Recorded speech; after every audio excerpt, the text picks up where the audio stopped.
दोस्तों, अगर आप भी रोहित शर्मा को एक महान खिलाड़ी मानते हो तो हमारी इस वीडियो को लाइक जरूर कीजिएगा। दोस्तों, मुंबई के गेंदबाजों के परखच्चे उड़ाते हुए वेंकटेश अय्यर ने आज ऐसी तबाही मचाई जिसमें मुंबई का एक भी गेंदबाज बच नहीं पाया। उन्होंने कत्लेआम मचाते हुए कोलकाता को एक ऐसी शुरुआत दिलाई जिसके बाद तो पहली इनिंग से ही नाइट राइडर्स मुंबई पर भारी पड़ गई। यदि आपको भी जानना है वेंकटेश ने कैसी बल्लेबाजी की है तो रोहित शर्मा ने उन्हें कैसे अपने जाल में फंसाया, ये जानने के लिए आप इस वीडियो को एंड तक जरूर देखिएगा। लेकिन उससे पहले आप सभी को क्या लगता है कि रोहित शर्मा और श्रेयस अय्यर में कौन है बेहतरीन कप्तान? इस बात का जवाब हमें नीचे कमेंट बॉक्स में जरूर दीजिएगा। दोस्तों, चमत्कार की मोहताज कोलकाता नाइट राइडर्स और मुंबई इंडियंस एक करो या मरो के मुकाबले में आज आमने सामने है।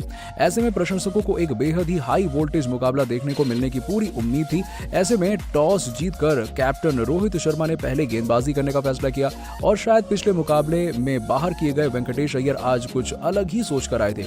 जी हां, शायद बाहर किए जाने का गुस्सा उन्होंने निकालते हुए मुंबई के गेंदबाजों की धज्जियां उड़ाकर रख दी और पहले ओवर में गेंदबाजी करने के लिए आए डेनियल सिम्स और उनके इस ओवर में दोनों ही बल्लेबाजों ने सतर्कता भरी पारी से शुरुआत करते हुए केवल 4 रन बनाए। इसके बाद कैप्टन रोहित शर्मा ने अगले ओवर में मुरुगन अश्विन को याद किया और शायद रोहित यही सोच रहे थे कि अश्विन इन दोनों बल्लेबाजों में से किसी एक को अपने जाल में फंसा लेंगे और दोस्तों रोहित का ये दांव उन पर ही उल्टा पड़ गया।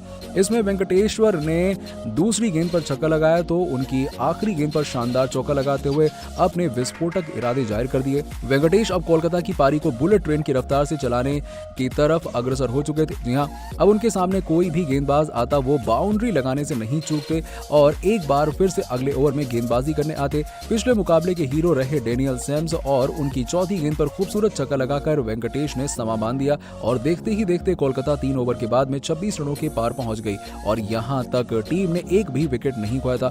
ऐसे में ये दोनों बल्लेबाज अब आगे और भी खतरनाक मूड में बल्लेबाजी करने वाले थे। जी हां, चौथे ओवर में गेंदबाजी करने आए जसप्रीत बुमराह की पहली गेंद पर अजिंक्य रहाणे ने चौका लगा दिया तो इसके बाद ये खतरनाक गेंदबाज वापसी करने में सफल रहा और अपने इस ओवर में केवल 5 रन ही दिए और केवल 5 ओवर के बाद में गेंदबाजी करने आए रायली मेरेडिथ और उनका स्वागत वेंकटेश्वर ने किया और चौके से स्वागत किया। इसके बाद भारतीय टीम के उभरते सितारे ने ऐसा छक्का लगाया जिसे देखकर पूरा स्टेडियम गूंज उठा उनके नाम पर। जी हां, आपको बता दें कि ये इतना प्यारा छक्का था कि सब देखकर हैरान हो गए और उसे देखकर कमेंट्री कर रहे कमेंटेटर भी उनकी तारीफ किए बिना नहीं रह पाए और इसके बाद इस ओवर में कुल 17 रन बटोरते हुए वेंकटेश अय्यर ने देखते ही देखते 5 ओवर के बाद में कोलकाता को 48 रनों के पार पहुंचा दिया।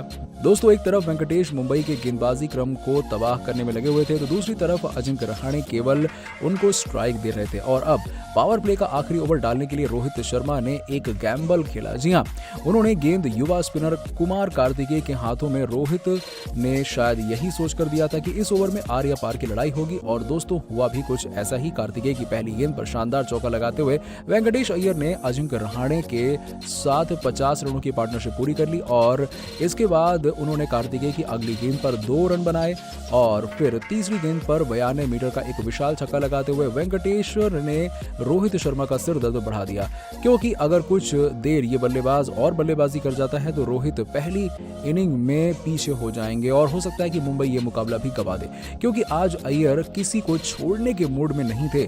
लेकिन छक्का खाने के बाद युवा स्पिनर कार्तिकेय ने भी यही बताया कि उन्हें कम समझना अय्यर की कितनी बड़ी भूल थी। जी हां, कैप्टन रोहित शर्मा के हाथों कैच आउट कराते हुए कार्तिकेय ने खतरनाक दिख रहे वेंकटेश को पवेलियन की राह दिखा दी और पहले पावर प्ले में वेंकटेश और अय्यर की तबाही के चलते कोलकाता ने 1 विकेट के नुकसान पर ताबड़तोड़ 64 रन बना दिए और वहीं 24 गेंदों पर ताबड़तोड़ 43 रन बनाकर अय्यर ने 3 चौके और 2 छक्के जड़े और दूसरे छोर पर अजिंक्य रहाणे भी 10 रन बनाकर एक छोर संभाले हुए हैं। तो दोस्तों, आपको क्या लगता है कि इस मुकाबले में कौन सी टीम जीत हासिल करेगी? इस बात का जवाब हमें नीचे कमेंट सेक्शन में जरूर दीजिएगा और ऐसी ही खबरों के लिए सब्सक्राइब कीजिए हमारे YouTube चैनल को। धन्यवाद।